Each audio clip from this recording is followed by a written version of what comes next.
Hello, everyone, and welcome to our conversation with the authors of the new book, Return on Experience. My name's Charles Reed Anderson, and I'll be your host today. In my day job, I run an IoT and smart cities consulting firm based out of Singapore, and I'm also the host of the Tech Burst Asia podcast, which is where I initially met one of today's guests, Tim Kobe, as he's been a guest on my podcast a couple of times, and literally as recently as last week. As part of the work that I do with my clients, I often have to discuss the future of buildings and cities and spaces, which you think would be interesting, but far too often it's quite frustrating. What I see is we deploy solutions based on technology and we ignore the impact it has on the users, whether those users are going to be a store's customers or a business's employees or a city's citizens. Most people just ignore the human experience, which is definitely not the case when it comes to today's guests. And I'm guessing that the book title gave that away. So, our first guest is Tim Kobe, one of the co authors of Return on Experience.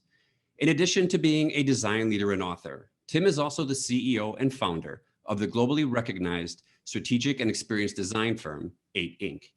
8 Inc. has been a leader in innovation and branded experience for over 30 years.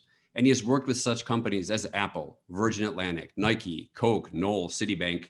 It list just goes on, but I won't because it would take too long. The next guest is the other co-author, Roger Lehman. So Roger is a psychoanalyst, and he's also a senior lecturer at MIT and an emeritus senior affiliate professor at INSEAD. So his university credentials are sorted. As a psychoanalyst, Roger integrates a system psychodynamic perspective into his research and teaching that focuses on building psychological awareness and insight at the individual, team, and organizational level. And finally, I'd like to introduce today's interviewer. So Wu Chen is the managing director of the Economist Global Business Review, and he's based out of Shanghai. So prior to his role there, Chen was the head of editorial for Asia Pacific for Eurofinance, and also the editor of CFO China. In his journalism career, he's also worked for Business Week in Hong Kong, Bloomberg News in Singapore, and was the international news department for Xinhua News Agency in Beijing. So finally, before I hand over to Chen, I'd just like to remind you all that we will be doing a Q&A at the end. So please feel free to leave your questions or comments in the chat box, and we'll come back to you later on that.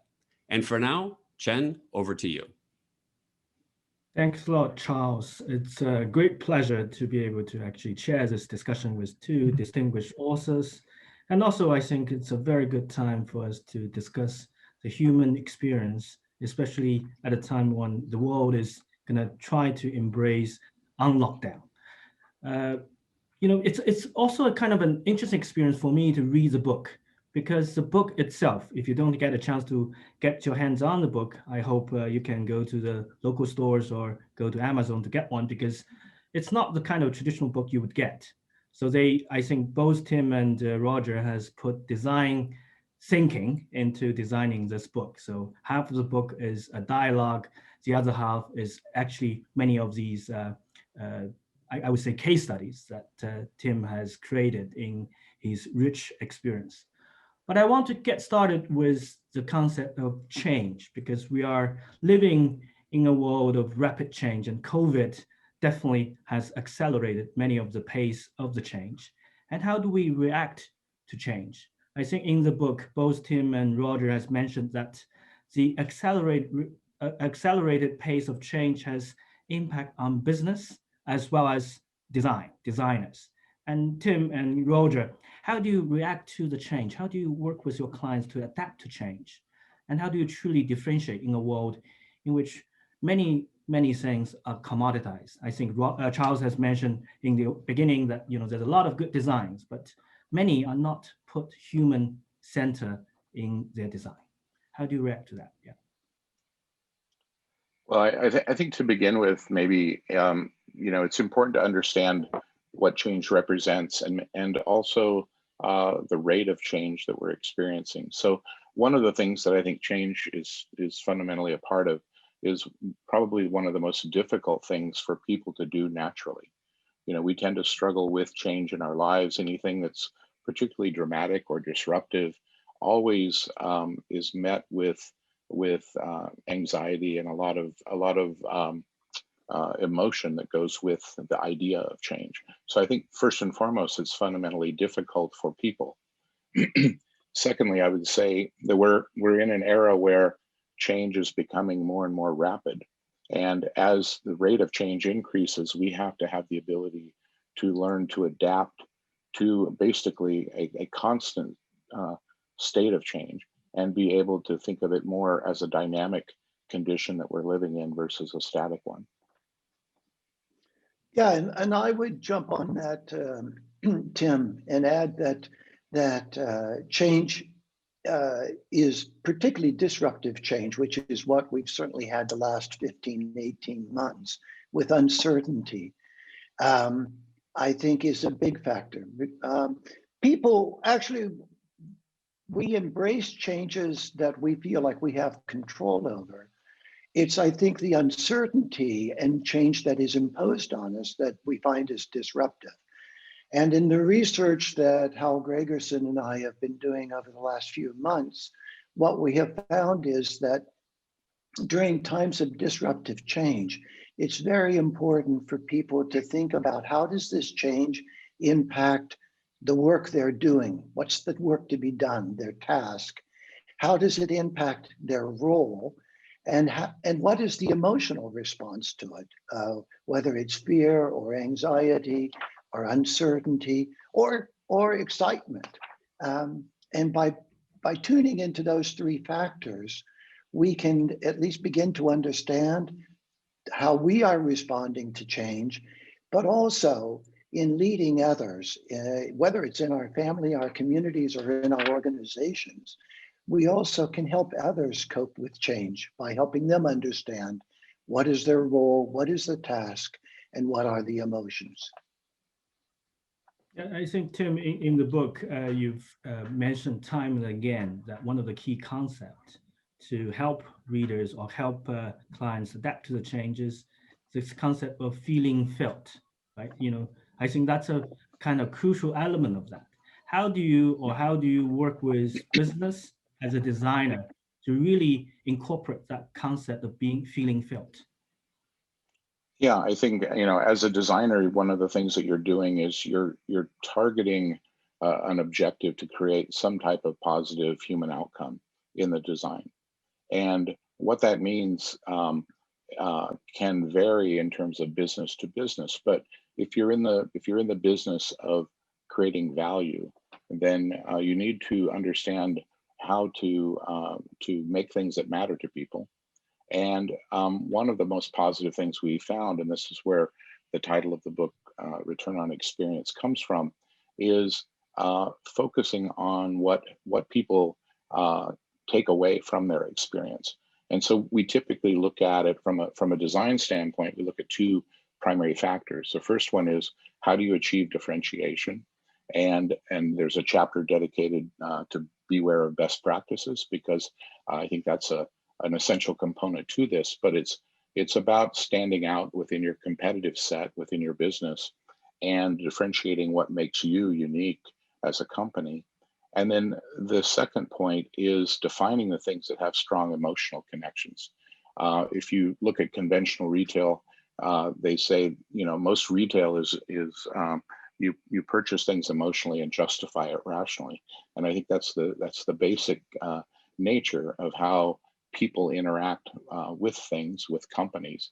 And so it's important to recognize that differentiation and emotional connections are two of your strongest tools you have available to you. Yeah, and I think, Roger, Jen, yeah, go ahead, sorry. Go ahead, Roger. You finish your statement before I ask.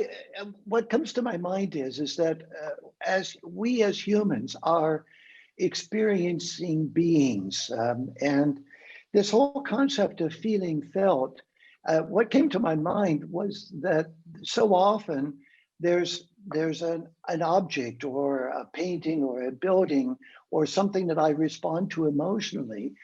And I think in certain times, there's this sense of, wow, I can't believe somebody designed something or somebody made something like this. And it just feels, I just connect to it. It just feels like, how did they know I was wanting this or feeling this? And I think that's that emotional experience that Tim is talking about. And it's where we resonate positively or negatively, where we feel not felt, where we feel disconnected, or it's almost abrasive for us, because our emotions are stirred up by every experience that we have, either positively or negatively. There's very few neutral moments, even if they're subtly just a little bit more positive or whatever. And that's the point, I think, in this is the emotional responses that we have as human beings. And Roger, to respond on that, to follow up on this one, I think in your previous statement, you said that uncertainty, I think that's something that people felt wholeheartedly in the past 18 months. And I think Absolutely. a lot of people worry, people are concerned about chaos. People wanted to find certain structure during a period of uncertainty. And how do you, both from a, a professor's perspective and from Tim as a designer's perspective, what's kind of a strong theme you could come up, or you have already come up in your work to help clients to really build that kind of connection during a period of uncertainty, during a period of a lot of people may have this kind of emotional response to COVID that's negative, that's painful, that's unstable, and that's concerning. Yeah.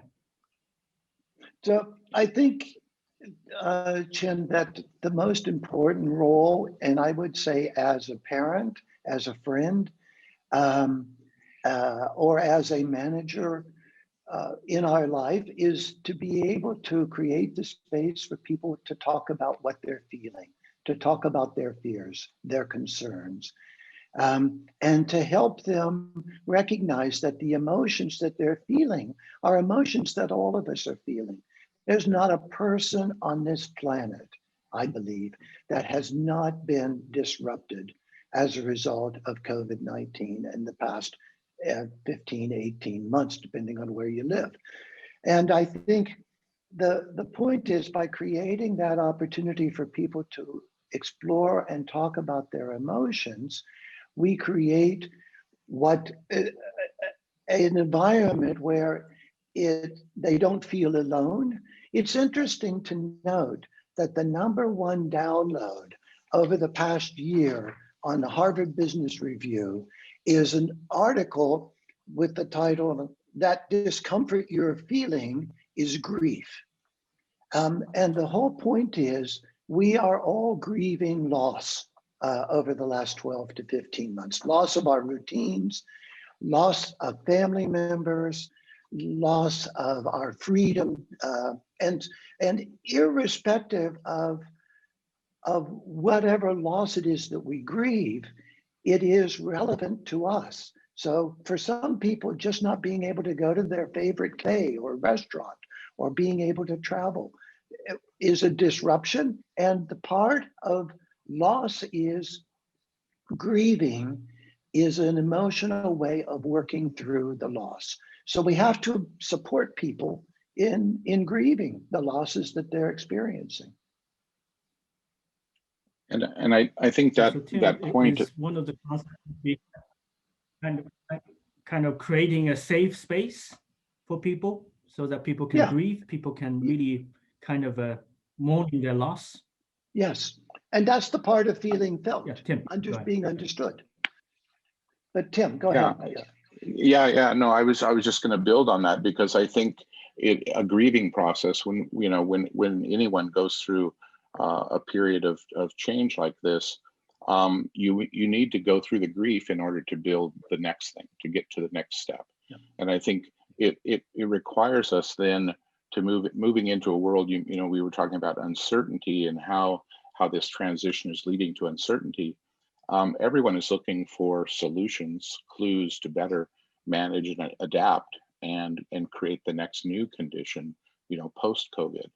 And I think it's important for us to, Thomas Friedman in his book, Thank You for Being Late, he talks about the idea of dynamic stability, that our, the rate of change I was mentioning earlier, we're now at a point where things are happening faster than our ability to understand them and react to them before they change again.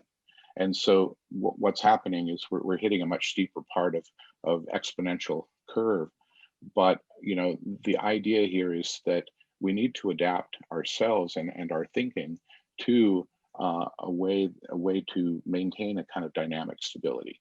That the only stability we're going to have is going to be change. Therefore, how do we adopt systems that enable us to think about this change in a way that's a healthy but new condition?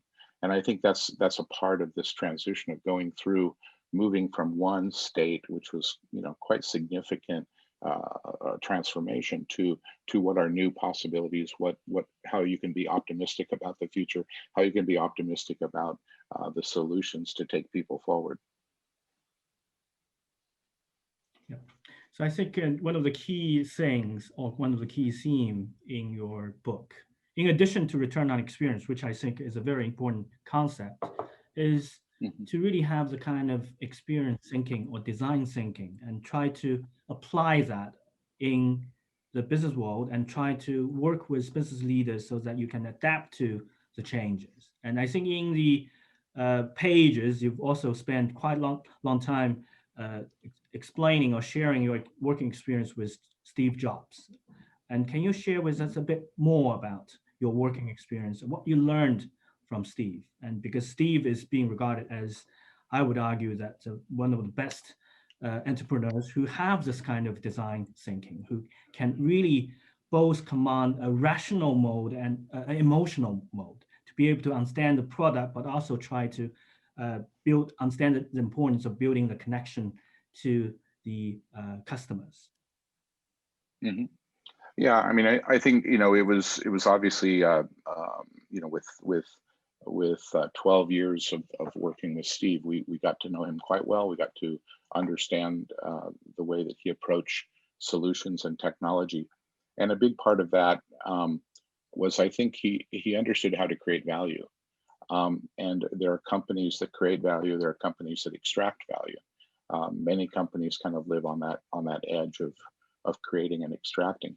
But a big part of the way I think that Steve would approach technology, and that many successful companies approach whatever their product is that they're producing, has to start with the human outcome. And that human outcome component of it, we know statistically that if you create a successful experience for people relative to your product, you're going to have 6 times the increase in sales or participation in whatever you're offering. We know that if you create a successful experience, you're gonna generate advocacy. You're gonna have 12 times greater advocacy by the people who use your product. And word of mouth, we know, is one of the most powerful expressions of successful or unsuccessful businesses. And the other interesting thing is, if you do this well, you have 5 times more likely for people to forgive you when you make a mistake. And so what that starts to imply is that there's a natural relationship to people that starts to occur when you're focusing on their success or their outcome. And I think Steve did that very, very well. And many of the products that he focused on were designed to achieve that. And I think when you get to a point of recognizing that you're not working for the transaction, but you're working for the relationship, then I think you start to make some different decisions. And those decisions we've seen typically, regardless of the sector, whatever the category of business may be, those tend to be the more successful and more highly regarded companies. But that requires a certain level of vision, patience, and understanding. But not all business leaders like that. And in your experience, you must have worked with the likes of Jobs, but also other business leaders who might be very product focused rather than customer focused. How do you actually, I wouldn't say educate them, how would you work with them in a way so that they will get a better understanding of that's the kind of value you are working together, you are helping your customer to really get? Yeah, I think one of the advantages is we tend to work with a lot of CEOs. So, there are leaders who are more like Steve and understand, have a vision and a direction that is oriented in this way. Others, they see how all the parts come together, but they may not see the method to achieve successful outcomes. And so part of what we need to do is, it's a bit like turning a ship. We have to start with a few small instances of successes, prove the competitive advantage of doing that within the business. And typically, when you look at let's say you're working for somebody who's managing a particular portion of a business, it's much harder to get this kind of holistic approach.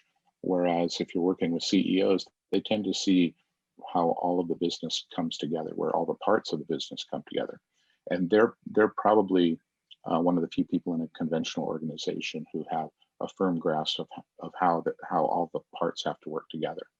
And so it makes us, I think, able to be more successful if you're working at it from a senior leadership position, as opposed to somewhere else in the organization. Yeah. Having a holistic view of the overall company, the user experience is important.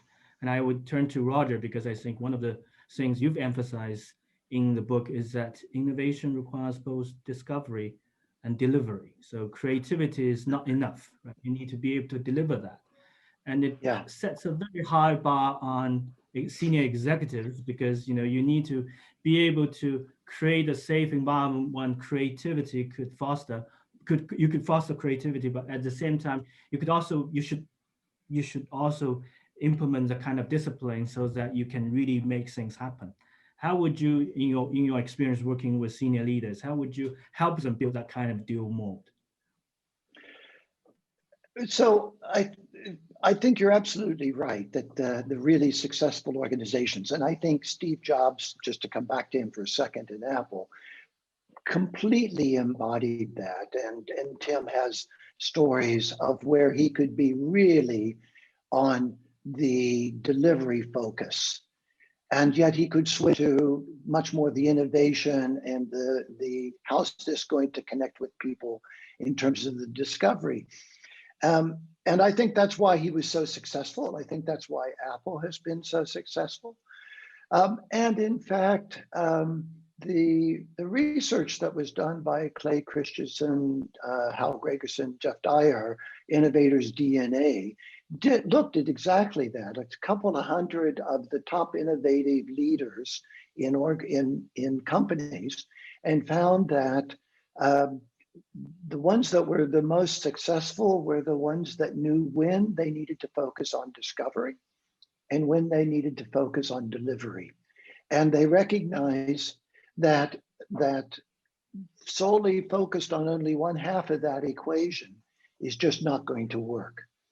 And I think that gets back to part of the task is to help leaders take a really deep look at themselves and to understand where's their comfort, where's their discomfort. And the other thing that comes to my mind in this context is the concept of an executive role constellation. And so if I happen to be a really, really good person, high on the discovery, on the innovation, I just got ideas popping out, I'd better have somebody very good on the delivery in my senior management or as a number two with me, so that you balance each other out. And I think just having conversations with people about discovery and delivery. I haven't met an executive yet that doesn't understand those two concepts and doesn't have a pretty good sense of where they are. So it really important is having a dialogue, having the teamwork. And Tim, from a designer's perspective, where do you jump in? Do you more? I would assume, of course, you'll be much more involved on the creative side, but how do you also get involved on the delivery side so that you can really make sure that you are delivering value to the client? Yeah, well, it's easy to lose sight of the vision by the time you get to the delivery, and that happens a lot. It happens more than most people probably realize. And so it's important to recognize that it's an end-to-end type of relationship, that not only do you define the outcomes and the strategy, but the tactics that you're going to use to deploy that into a market, into an audience, those tactics have to consistently support back the strategy that you've defined. And so it's when we completed the first Apple stores, companies would call us and say, we need an Apple store. Can you make a white room with lots of tables in it, and we'll be successful? And we had to explain that the difference between the tactic and the strategy and the outcomes. So I think it's important to recognize that your job's not done by just doing the thinking about it. And this is why we talk about strategic design. Is yes, you need a strategy and a basis to begin with, and you need to understand what those objectives are, but you have to be disciplined enough on the delivery side to make sure that makes it to the customer. The customer is ultimately the arbiter of whether you've created innovation or not. And they'll tend to vote with their feet or their pocket. But the idea that you're creating value for them is really up to the customer to decide. So if you're not focused all the way through on that end-to-end execution, then you're going to leave some gaps. Yeah. So what you're trying to emphasize here is that the design cannot easily be copied. And you've been working, you had long working experience with Apple, but you also have clients like Xiaomi in China. And you've emphasized that these two are different. Xiaomi, in a way, is trying to come up with a different value proposition where affordable products, affordable consumer goods can also have great design. And they want to do that, and you want to show that in their retail space. And how do you help them realize that kind of value proposition in your work with them? Yeah, I think many people who understand both brands probably see the similarities more than the differences. But the Xiaomi approach to deliver high quality design to the broadest possible market is the direct inverse of the Western way of thinking about businesses and economics. And it's quite interesting. And I think particularly when you look at whether it's Xiaomi or other brands, you need to look at what it is that makes them distinctive and the values that they stand for. And this is where emulating the form or the replicating a design from someone else may miss the mark. Is because it's not necessarily true that those two companies share the same values or the same objectives. And so it's very hard for people. Some people see it as an easy shortcut to emulate a competitor and then deliver that. But there's a statistic, I think McKinsey or Bain or one of them said that 80% of CEOs believe that they're creating a differentiated product, and 8% of customers believe that. So where is the disconnect? And the disconnect comes from turning around and delivering the experience that you're creating for your customers in the same way as your peers. And when you do that, you create commodity every time. You reduce the value of your business by doing that. Yeah. And also in your design, I think I was really impressed by your concept that you come up with for the rearrangement of the 380 for Airbus, the big double-decker jumbo plane. And you have sketches, and then you have some great ideas that, not arranging the seats in terms of first class, second class, business class, and economy class, but really look at what people would do during a long haul flight, and then design the space accordingly. But it's a concept. Is it, in your working experience, this is for Virgin Atlantic. In your working experience, do you think that sometimes designers could be a bit ahead of the time? And but then it's still a great exercise. Share with me that kind of a experience. Why Virgin asked you to do that, and then how come you just couldn't realize it? Yeah, I think for them it was a very exciting time. Obviously, the A380s were just coming online, And what they didn't want to do, we had worked with their lounge program and created a very differentiated lounge experience for Virgin. And they asked us to then look at how could we do the same thing with an aircraft. And they described the new A380s as a 3-story aluminum tube. What would you put into a 3-story aluminum tube that flies? What would you put into it that would make them stand out in a very competitive field such as aviation?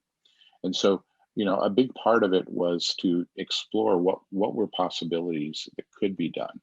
And so, we looked at many different types of opportunities, but really it had to do with the mode or the mindset that people were in when they traveled, and what were the kinds of things that they would ideally need, and could you do it in a way that the industry wasn't already doing? Because they felt the industry was quite commoditized.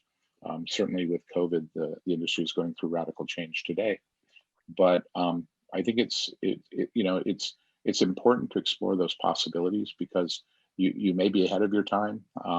You also may find a breakthrough that is something that distinguishes the brand and makes it a huge success. So we like to believe that creativity can deliver that kind of potential, and so not limiting yourself to thinking about what has been always, but starting to look at what could be, what are new possibilities, becomes part of that process. So the next question to Roger, I think Tim has mentioned that there's a huge gap between executives' perception of how differentiate their products and services are, and the users' understanding of many of the products. Largely, a lot of products and services are commoditized. Would you work with business leaders to really close that gap? What do they need to do differently so that they can really come up with new ways of thinking and also new ways of working to really differentiate their products and services? Yeah, thanks, Chen. I think it's a great question, and it gets down to, obviously, in part, the personality of somebody who becomes a senior executive in a large organization. And so you usually find people who are pretty confident that they know best, or that they have a good understanding. And the real challenge is to help them get into a space where they can question, where they can be open to other perspectives. And I think this is where, as Tim was saying, that just because you have a great idea doesn't mean it's a great idea, or that the rest of the world will agree with you it's a great idea. And so part of the work is always holding up a mirror for the senior executive in terms of their teams or the customers, so that there's a reality check rather than just thinking this is a great idea and we're going to invest millions of dollars in it and it just goes down the drain. And it's about creating space where I guess the word that comes to my mind again is the reality check, that for them to be able to, I often say the task is to get off the dance floor and up to the balcony, to get some distance and really become objective about what it is that you're trying to achieve there. Yeah, so really, I think the kind of connection, having the realistic connection with the readers and their expectations are important. So going back to Tim, I think there are a lot of industries which are actually going through very dynamic change. I think auto is one, because if you look at China, there are at least dozens of, we call it new arrivals, who are really working hard to try to make themselves and accept themselves in this crowd world of electric auto. And you must have been working with some of them. And how do you help a sector that's actually in a rapid change, and the whole concept auto or manufacturing is going to be redefined because a lot of people are offering mobility rather than just selling cars. And how, share, you don't need to mention names, but I bet you have some experience working with many of them. And how do you actually, at this crucial stage, help them shape their interaction with their potential clients, and also try to shape their business model in the future, for the future? Yeah, yeah. Well, automotive sector, as I'm sure you're aware, we've had some great successes in China, and the transition into electric vehicles and really sustainable mobility solutions, at even a broader level, are a big part of what we're interested in. We know that it's an important business opportunity, but it's also an important responsibility from a global sustainability perspective. So, in working with these companies, and we're working with a few, I would say, in this sector there. What's particularly interesting is recognizing with them what makes them different. What are the qualities, values that they stand for, and then designing the types of touch points or the types of interactions that make the most sense for their particular company. And I think that many of the companies have kind of a different take on what they think is the appropriate solution. So it's important to put them out and put them into the best possible engagement with their customers, and design the experience with them that is as reflective of the qualities that they hope to communicate to their customers as we can. And I think that it's not unlike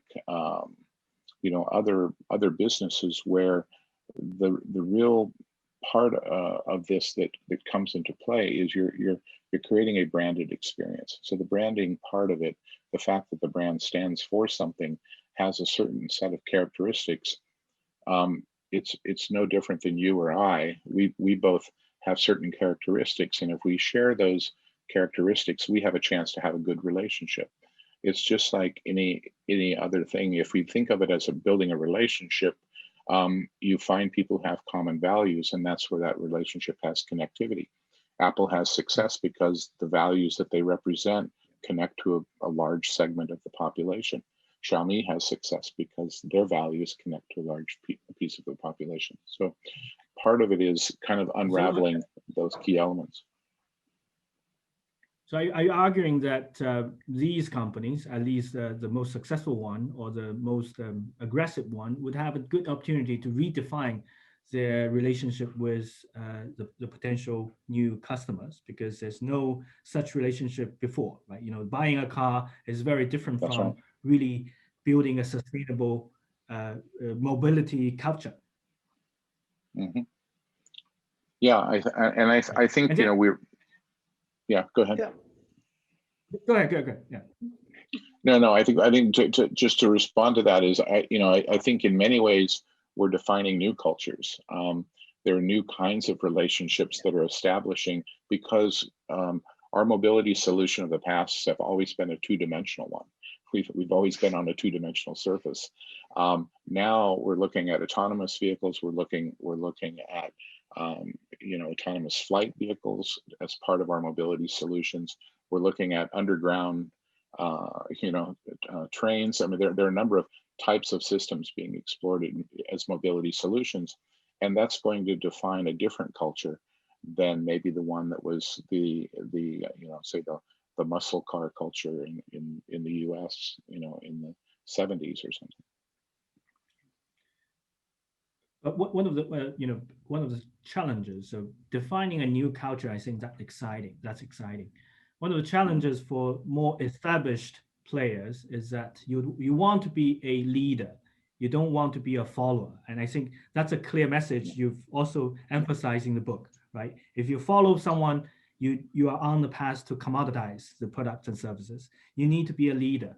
And what do you think are the challenges that Apple would face? Because Apple has been that leader for almost the past decade, but you also emphasize that the relationship, the experience with the customer has to be redefined, rediscovered, reimagined every 5, 6 years? And what's the next challenge for Apple? And how would you help Apple to redefine that kind of a experience? Yeah, well, I think, the both kind of the good news and the bad news for Apple has been, initially when the retail program came out, many companies tried to emulate that program and tried to follow it. In fact, when we did the first year design, we finished the first group of stores and put them out there. And Steve said, okay, this is the beginning of year 2 of the retail program. He said, okay, now we're going to redesign everything. And we were all very surprised that we were going to start the process over. And he said, because all of my competitors are now copying our first generation store, and I know we can do better. So let's go do better. And the idea that he was never satisfied with again, a static condition versus a dynamic one, and recognizing that while his competition was chasing this direction, he was going to go the other direction. And I think that was another kind of brilliant tactic that he used in many cases over the years. But it had to do with, staying a step ahead of what other people were doing. If he looked at something and conventional wisdom said that you would do this, he would always go 7 degrees off of whatever that conventional wisdom was, because he knew that's where the competitive landscape would be. And so, I think that idea of what now do they do next? There's an evolution of the product offering that Apple is looking at. It's expanded far beyond just the physical objects, but certainly with services and other components. It's a bit different than when we began initially. Just we had these hardware items and some software in boxes. Today the services and the interactions with Apple are very broad and very deep, and in many different sectors. So I think there's an opportunity there to define what is that next new engagement, and those companies that are looking at the leader. The best thing that the other companies have done is to choose to be a follower. That's the best way to keep Apple in the lead, is for people to follow. So I think it demands that if you're going to compete, you need to challenge the leader. I think it shouldn't be something you should be comfortable just scraping market share. But I think it's important to create progress and create value. And what comes to my mind as you're talking, Tim, is the importance of questioning. When you talk about your work with Steve, or when you talk about the innovative companies, the thing that stands out in the discussions we've had and in what you're saying now is these leaders are asking questions. They're saying, what's next? And even the issue, like with your question, Chen, about mobility, to ask yourself, what's a car? What can a car be that is not just being a car, just mobility? And so I think the real value comes from leaders who are questioning and raising disruptive questions. How to turn this whole industry on its side or on its head. And I think from what I've heard, Steve was really good. Like you said, after the Apple Store opened in the second year, it's okay, how are we going to change this completely? As opposed to often the default is don't rock the boat. We've got a formula, it's working, don't change. So you get a sense that asking not only tough questions, but also asking questions that's kind of outside the box, outside the traditional thinking. That's important. Is it the kind of trait that you think leaders could learn, or is it something that's kind of it's nature versus nurture question? Yeah. Or if you work with business leaders, how would you actually encourage them to really ask this kind of tough, outside the box questions? Well, given the fact that I'm working in 2 business schools and academic environments, I do think leaders can learn it. And I think it is possible, but there is, again, it comes down to being willing to challenge yourself, to recognize that maybe there's room for growth and change and development. And there are some people who are more open to that than others. Um, and so it really is it nature or nurture? It's both. But what I have found is that if you can engage a leader in wanting to think about shifting the way that they're leading, and you can help them in that process be more successful, they actually are pretty enthusiastic about that. So I have seen a number of leaders actually become much better at questioning and stepping back and thinking that it's not necessarily that I have to have the answer. Actually, I have one of my students who actually defines herself as the chief emotional officer, the chief engagement officer, and her task is to actually provoke people to be asking questions rather than looking for answers. Yeah, yeah. A good question is actually much better than kind of try to an answer itself. So we are running out of time. I want to ask one final question before we open it for the questions from the floor, if we have a virtual floor. So the question is actually physical versus virtual, because I think one of the key things we've learned from COVID is that the world has changed, that we may not need a physical space. We don't need an office. We may not need to go to retail space, but still can work and can buy stuff. But Tim, in your book, one of the key themes is to define the relationship between a user, a products and services, and an environment. And of course, now it's more fluid because the environment means not only the physical space, but also a virtual space. How do you adapt to that? And what do you think a good designer could actually manage both physical and virtual equally well? Yeah, I mean, I think this goes back to a couple points, but the idea of the dynamic that exists between, say, traditional bricks and mortar retail and e-commerce or online, those things used to be thought of as a polarity, but primarily by an older generation, let's say from millennials and older, because we all saw a pre and a post iPhone world. When you look at younger people today, they don't see that difference. In fact, what we have is a singularity between the physical and virtual spaces that are almost indistinguishable. And that is how many of the young people are growing up today. They're not seeing them as different. They only care if they don't have it. It's a bit like oxygen.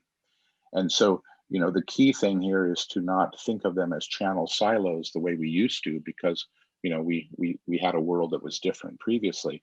But the way people are thinking about it now is really from that integrated point of view. And what we found is the pure players in any category are starting to collapse, and the ones that are the most successful are the ones who have adopted both physical and virtual space as touch points. And those touch points can then be activated by the customer the way the customer wants, not the way the company wants, when and where and how. And so that's really at the root of how technology is changing the way that we interact with one another, with customers and companies. Yeah. Okay, I think I've running. I think I would want to turn to Charles to share with us some of the questions from people who are watching the interview. Yeah, Charles, back to you. Okay, thank you very much. And thanks to all the audience, because there is a ton of good questions. So Tim, Roger, I hope you're ready to go for about another 3 to 4 hours, maybe. I just ordered some food to have it delivered just in case. I'm going to start off with the fun one, though, because this is one that just popped up at the early stages. And I'm like, wow, I want to know this as well. How did you two come to work together? And how did you make the link? Because your respective disciplinary backgrounds are quite different. So what have you learned also as part of this collaboration? Roger, why don't we start with you on this one? So I'll try to make this quick. I was invited to meet Tim so I spent 10 years in Singapore with INSEAD. And one of Tim's employees at the time was an MBA from INSEAD. And she said, I think you have to meet my boss. And we had set up, I think it was a 15-minute, maybe a half an hour meeting. And about an hour and a half or 2 hours later, we finished. And what we just found was there was just this spark of interaction of ideas.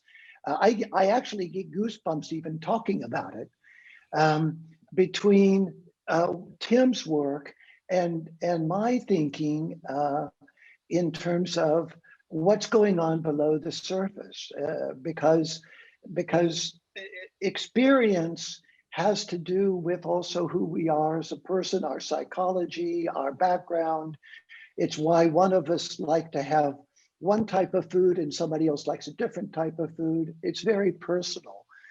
But also the part of the discussion was, what are the blocks? Why is it that something that makes sense isn't accepted by an executive or an executive team? And understanding also the psychology of change in terms of concepts in my domain. One of the most popular and relevant for Tim's domain is the idea of social defenses, which is how organizations or teams organize themselves to avoid a threat that they see. And if Tim's team can understand that the pushback is because the leadership team is feeling threatened or perhaps incompetent or anxious about what Tim is suggesting and his team, if they can begin to understand that, they can work with them to help them overcome that fear and resistance. That's a longer answer than I wanted to give. But it's a good answer. Tim, you want to share some thoughts? Yeah, I mean, I think what was interesting, at least from my point of view when I met Roger, is, you know, coming from an understanding of human psychology and bringing that dimension to the way that we were thinking about design. It actually, from my point of view, and I'm excited as well from our first meeting with Roger to recall starting to see the connections that we were doing because we thought it was right, but we had no real sort of science behind it. There was no real practice. It was, we would try this and it would work, and we'd scratch our heads and say, that was interesting. I wonder why it worked as well as it did, or, you know. And I think that, you know, we had spent a lot of effort and experimentation, and we started to see this pattern of things that were working, and it resonated so well with Roger's understanding of human behavior. And so there was just this natural connection.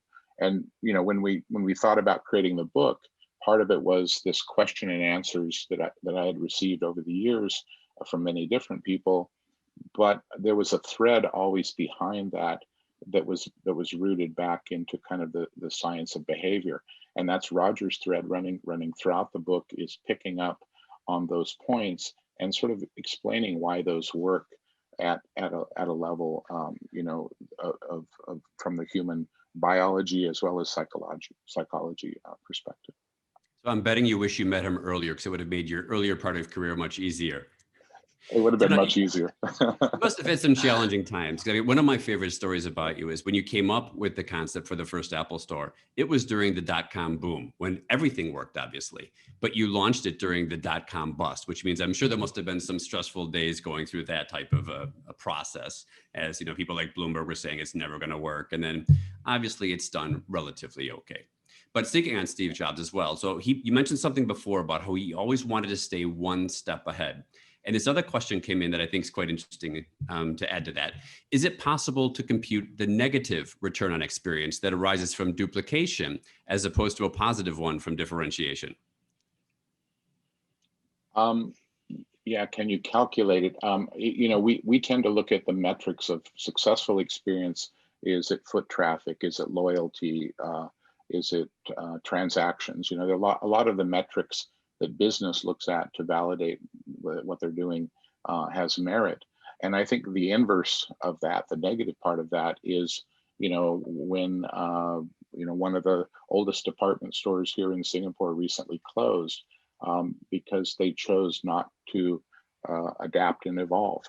And I think what you see is business success and business failure are the two primary metrics of that, because there's today with the rate of change, and certainly as we talked about with technology and COVID and those things, the risk of staying where you are today is almost the same as trying something new.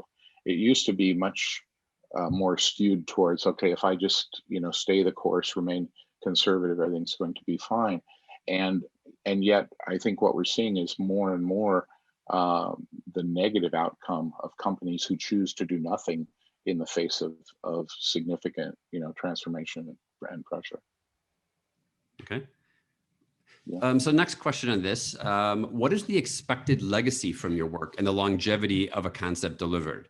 We've talked about how change is happening at a faster pace right now. So does that mean that you need to design with a shorter lifespan in mind? I think when you look at human outcomes, you start to filter things that matter to people and things that maybe are less important. And the companies that have longevity are the ones who deliver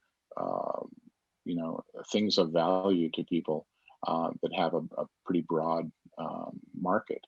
Those who fit within niches, or those who maybe don't have that point of view, tend to have more limited opportunities and more challenges. So in terms of longevity, there's sort of this thing about how long corporations' lifespans are and things like that. I don't know if it's the corporation or if it's the ability to stay relevant as people change. And a lot of things are very similar. I think there's characteristics that we see that are very distinct and unique. We work across many different countries, but there's also a lot of similarities in people, and a lot of people, at a sort of a base level, they resonate with many of the same things. And so I think your longevity has to do with, do the things you're making really matter to people? and if so, you've probably created value. Okay, next one over to Roger. So where have you seen any short-term profit motivated or cost-conscious business leaders evolve into long-term and experience-focused leaders? Can these mindsets be changed, or do you need to change the leaders instead? Wow, what a question. It's a tough one, isn't it? So, I get to be the nasty person dishing out the tough questions to you. So, thanks, Charles. So I'm going to basically answer that by saying yes to both. I do think that people can change from being very profit short-term focused to being more long-term focused, but only if they want to. And what I mean by that is that there are a number of people who basically think I know best, and they're not open to questioning or being challenged. And as long as you stay in that domain, I suspect you're at risk.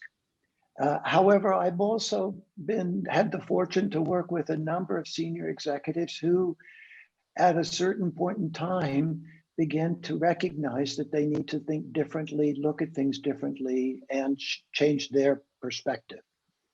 And so I guess the fundamental issue is, and it's the old adage, you can lead a horse to water, but you can't make it drink. And I think that's relevant for executives. And I think the task that we have is to be able to engage with them, to try to help them think about how they might rethink this. And again, I come back to questioning. If you're an executive and you're giving a lot more answers than you are asking questions, you're probably not the person that's going to come up with the next really innovative idea, because you're focused on what you think you know rather than wanting to understand what you don't know. Okay, very good. Next question. How can we create reflective, creative spaces in organizations for reintegration of emotional truth below the surface?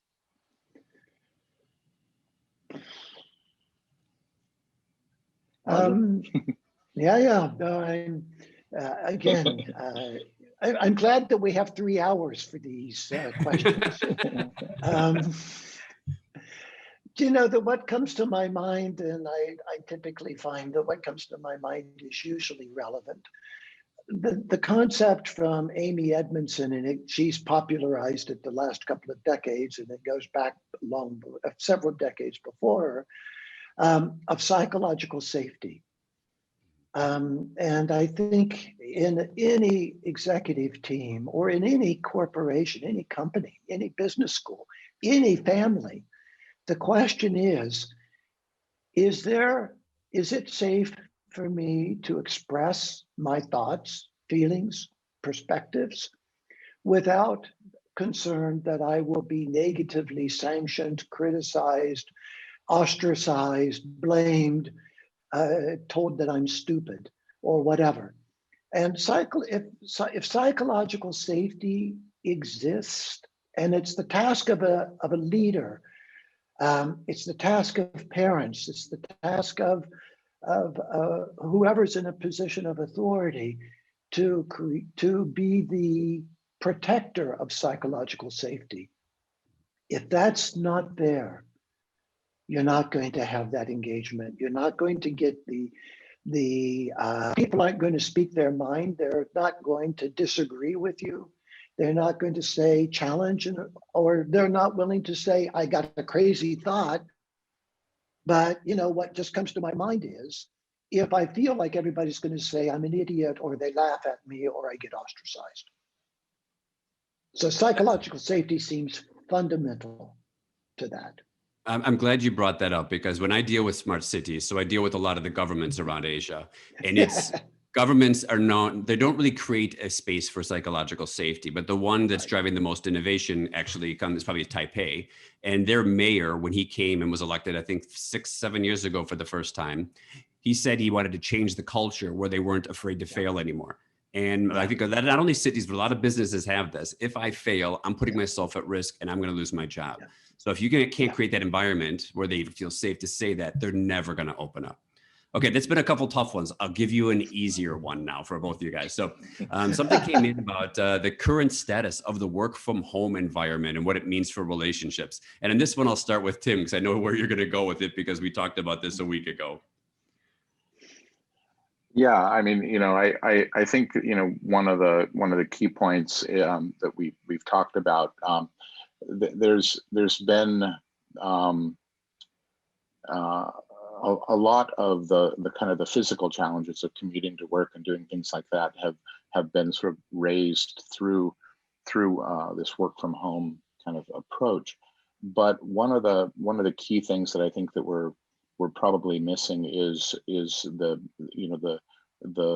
not just the physical health aspects, but the mental health aspects of working in this kind of disconnected manner. In many societies, we put people in solitary confinement as the greatest form of punishment. And so the idea of being solitary is not necessarily one that I think is generating a healthy way of living. And so, you know, I don't know that, you know, the technology providers love to hear this, but I do think it still requires that we build a pattern into the way that we live and work that is still engaging people. And, you know, we've seen both going through lockdowns and coming out of lockdowns, virtually everyone having some sort of a psychological impact from this. And I've seen, you know, incredible joy in people getting back together, even in small groups. So, you know, I think it is human nature. We're a social species. And that means, while it may not be the same way as it was, as you know, as we talked about earlier, that aspect of the mental health and mental well-being as a part of this needs to be factored into the overall equation. Roger, yeah, and I just would I experience it myself, and I experience it in the programs that I'm teaching.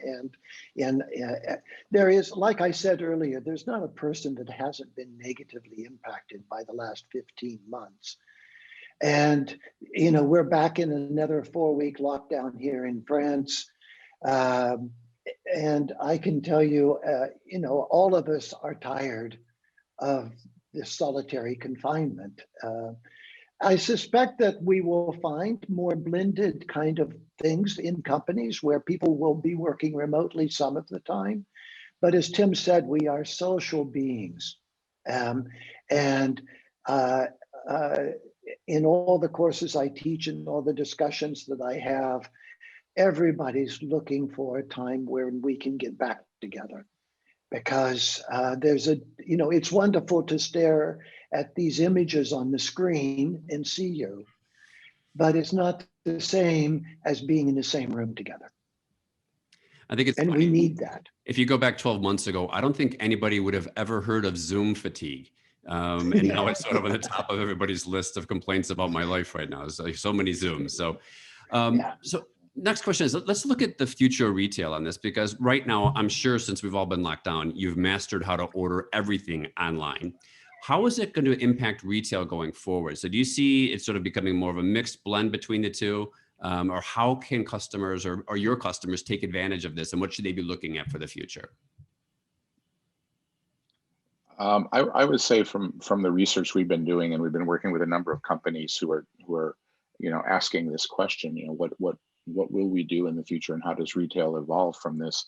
The things that we're seeing is that there's an inherent weakness in both physical retail itself and e-commerce by itself. And in fact, what we're seeing is the strongest, most satisfying engagements are a hybrid. You get the benefits of what you get from extension of the market from a virtual space side of the equation, but you get to touch, feel, try on, engage with the product, in a live environment is far more gratifying. I think the margin of error that you get from whether it's Amazon or Lazada or whoever your courier of choice may be, there's still a degree of miss that happens, and so what we're seeing is the people who can bring those two things together successfully are going to offer the best possible outcome for people.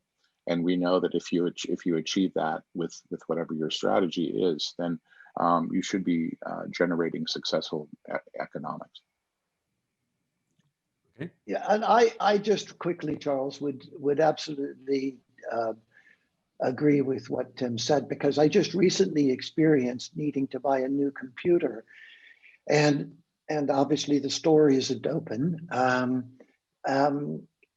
because all stores here in France right now are shut. All shopping centers are shut. And so it was easy. It was a great experience. Everything worked. I got the computer, but I can't wait to walk back into a store and just experience the buzz that's in a store, because the buzz of a store is not, doesn't come through when I order online. And so I do think it will be this, I suspect it will be this hybrid as it will for teaching. I suspect one of the advantages of Zoom is I can teach a class and have people from all over the world present without having to leave their living room.